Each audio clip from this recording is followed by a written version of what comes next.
Hi everyone, today I'm going to explain question number 1, which asks about the meaning of differentiation and its technique.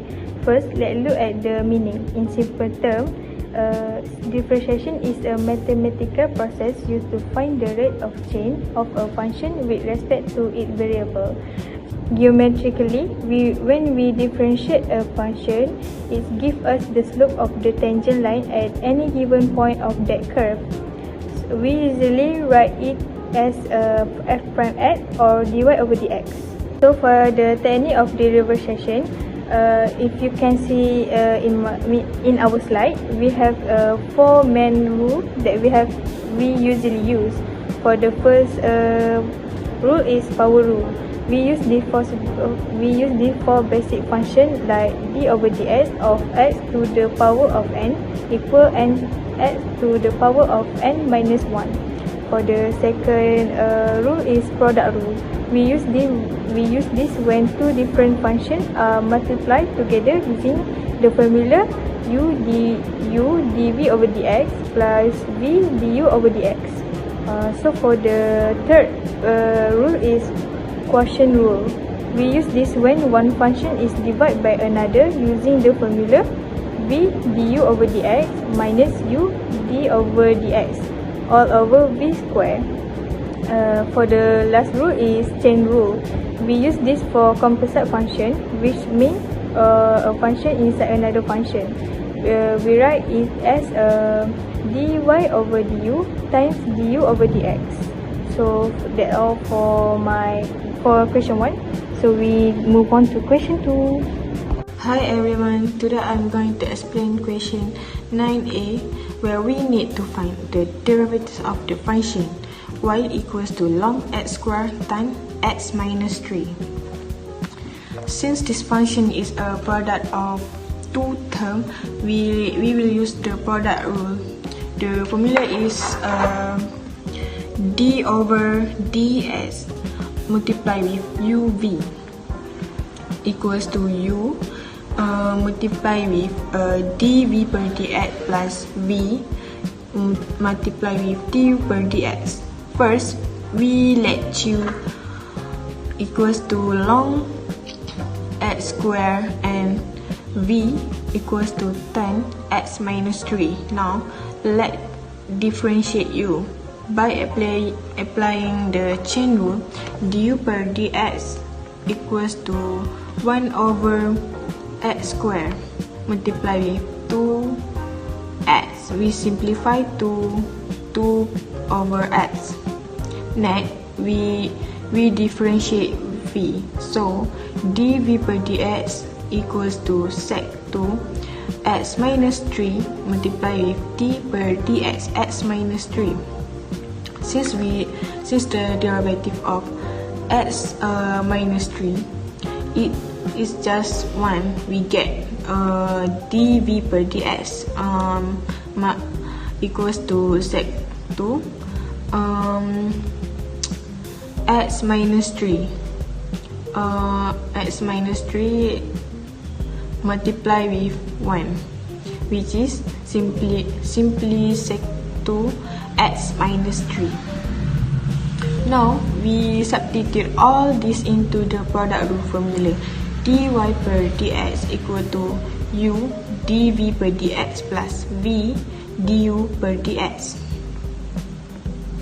This gives us log x squared times sec 2 x minus 3 plus 10 x minus 3 times 2 over x. Finally, by arranging the term neatly, our final answer for dy per dx is dy over dx equals to log x squared sec 2 x minus 3 plus 2 over x times x minus 3.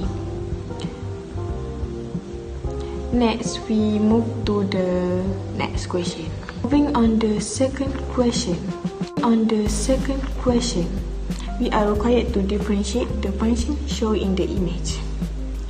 Y equals to x squared plus 1 over cos x. Since this is a fraction, we will solve it using the equation rule. First, let's identify our u and v. Our numerator at the top is u equals to x squared plus 1. When we differentiate it, we get du over dx equals to 2x. The denominator at the bottom is v equals to cos x. When we differentiate, we get dv per dx equals to negative 6x. Next, we substitute this into the equation rule formula, which is dy over dx equals to v du over dx minus u dv over dx over square. To finish up, we just need to simplify the top part. The first term rearrange nicely to 2x cos x. For the second term, we have a minus sign multiplied by a negative 6x. As we know, a negative and a negative we cancel out to become a positive.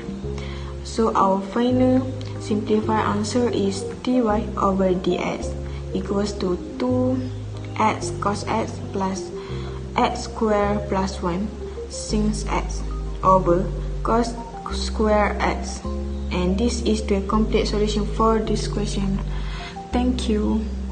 So hello everyone, today I'm going to talk about how to find the derivative dy over dx using the implicit equation. So the given equation is ln y plus cos squared times x squared plus e to the power of y is equals to 2xy. So because y is embedded inside the function, so we cannot easily isolate it. So instead, we will use the differentiation applying the chain rule and product rule. So let's start with the first term on the left side, which is ln y. So derivative of ln y, we will get 1 over y dy over dx. Okay, now for the second term, which is cos squared times x squared plus e to the power of y. So this requires a chain rule. So handle the outer power of 2 first. So we will get 2 cos times x squared plus e to the power of y. Then multiply the derivative of the cosine function, which is negative sine times x squared plus e to the power of y. So finally multiply by the derivative the innermost angle, which is x squared plus e to the power of y. So which gives us 2x plus e to the power of y dy over dx. Okay, for the third term, we can use product rule for equation 2xy. So our u is 2x, so our u prime is 2, our v is y, and our v prime is dy over dx. So we will get 2y plus 2x dy over dx. Also, we can use trigonometric double angle identity, which is 2 sin theta cos theta is equals to sin 2 theta.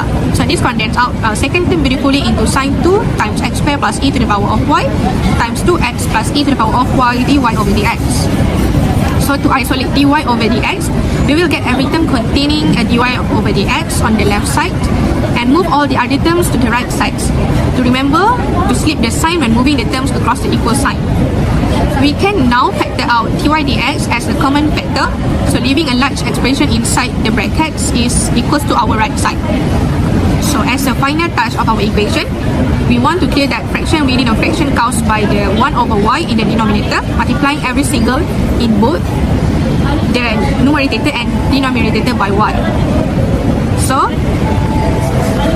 we will get our final answer is dy over dx it is equals to 2y squared plus 2xy sine times 2 times x squared plus e to the power of y over 1 minus y e to the power of y sine times 2 times x squared plus e to the power of y negative 2x.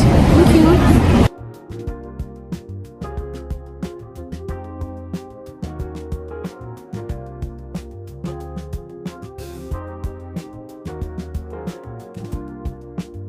So for question 4, we need to estimate the value of 8.02 square minus 1 over cube root of 8.02. Correct to 2 decimal places. To solve this, we will use the linear approximation formula, which is L of x equal of a plus f prime a x minus a. So the step 1 for this calculation is we have to define our function fx. So our function is f of x equal x squared minus x to the power of negative 1 over 3. We have to choose a perfect value close to the 8.02. which is A equal to 8. The value of delta x is 8.02 minus 8, which equals 0.02. So for step 2, we have to find fa by substituting a into our function.